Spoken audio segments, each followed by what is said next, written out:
The legacy and voices of our ancestors is a foundation we can stand on and be inspired by today. Please like, share, and subscribe. Booker Wells back again. I did a video about King Tut and the hoax and conspiracy to make him into something that he was not.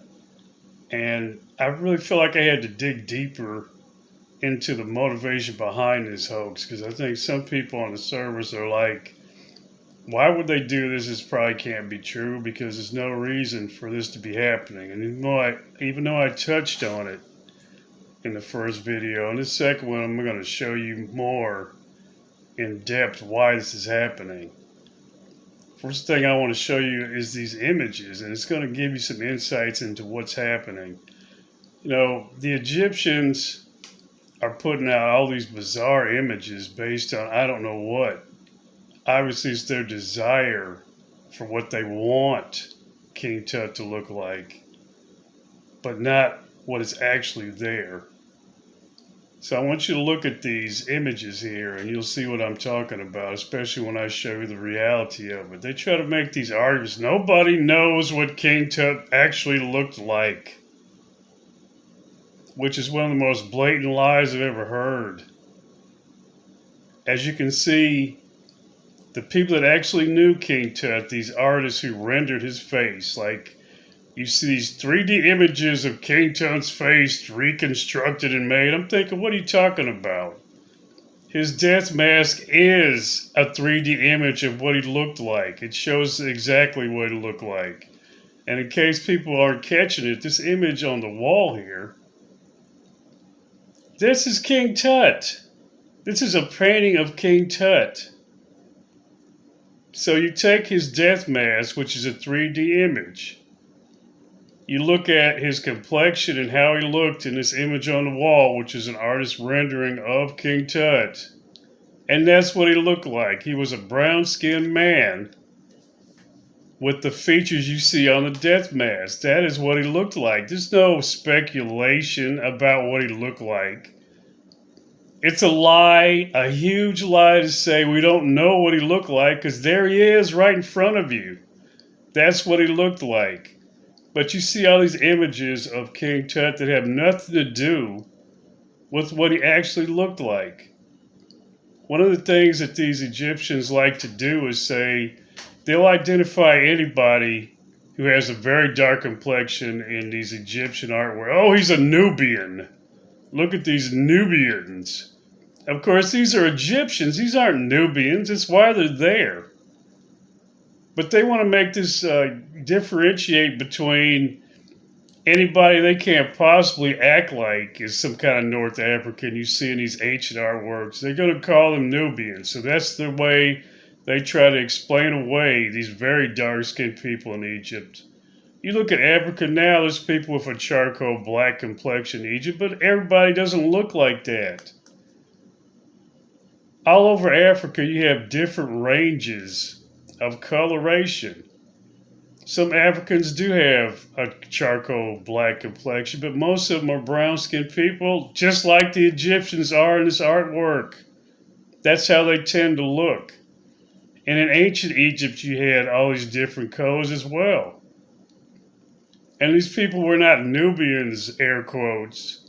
These are people who lived in Egypt back then and were citizens in the Egyptian culture.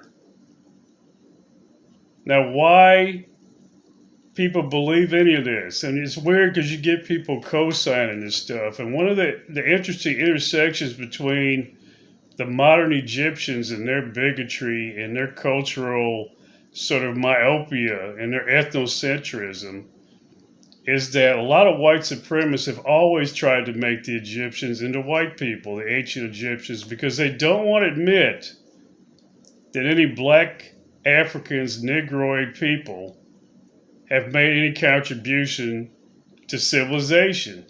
And so a lot of times in social media now, we have this whole new atmosphere where white supremacists and modern Egyptians are coming together and cheering each other on. It's really sickening. So this leads into what I want to show you, the cultural foundation of this whole hoax and charade about King Tut. A lot of people look at Egypt and they don't understand what it is. I touched on this in the earlier video. But this is a culture of Arabs. These people came later in history and occupied Egypt and took it over. And they live there now. And much like, let me show you these two images. Much like these two images, this is the Mormon Jesus Christ. You notice what he looks like.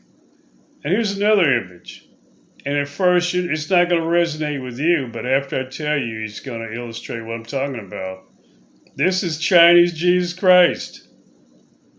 So it just goes to show you that people have a cultural point of view, and they've got to make everybody in ancient history look like them. I was reading a John Brown biography years ago, and there was a quote by John Quincy Adams, President John Quincy Adams. He pointed out that when he was in grade school, the black patriots like Salem Poor and Peter Salem and James Armistead were all part of the school curriculum. But as the slave owners became more powerful and wielded more political influence, they were edited out. And this is a perfect illustration of how countries will have to change or choose to change their history based on the political, economic, and social climate of the times. And this is what's happening in Egypt right now. And be part of the group if it's somebody they see as significant and important. Because otherwise, if you have this kind of racist, sort of ethnocentric ideology, you're sort of verifying that other people actually have value beyond that. But your worldview doesn't allow you to think that because it's fixated on your own race/ethnic group as the center of everything. And so you can't let that happen. So when I show you this, you're going to start to understand. This is the real official name of Egypt. It's the Arab Republic of Egypt. This is a nationalist, a racist nationalist concept of a country right there in Egypt now. King Tut didn't live in the Arab Republic of Egypt, I can tell you that. He wasn't an Arab. So the modern Egyptians are trying to make King Tut like their proxy, and their racist thing and anti-black attitudes that they feel. They're trying to project that onto the ancient Egyptians as if they were them. And this is why you see reactions like this and interpretations like this on social media and in their culture.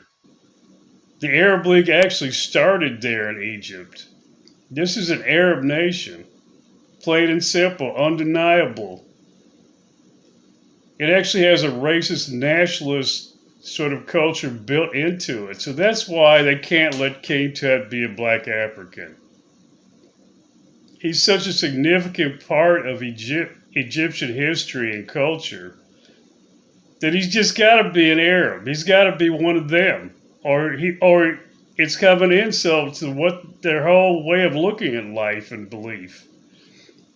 So here's long story short and summarizing.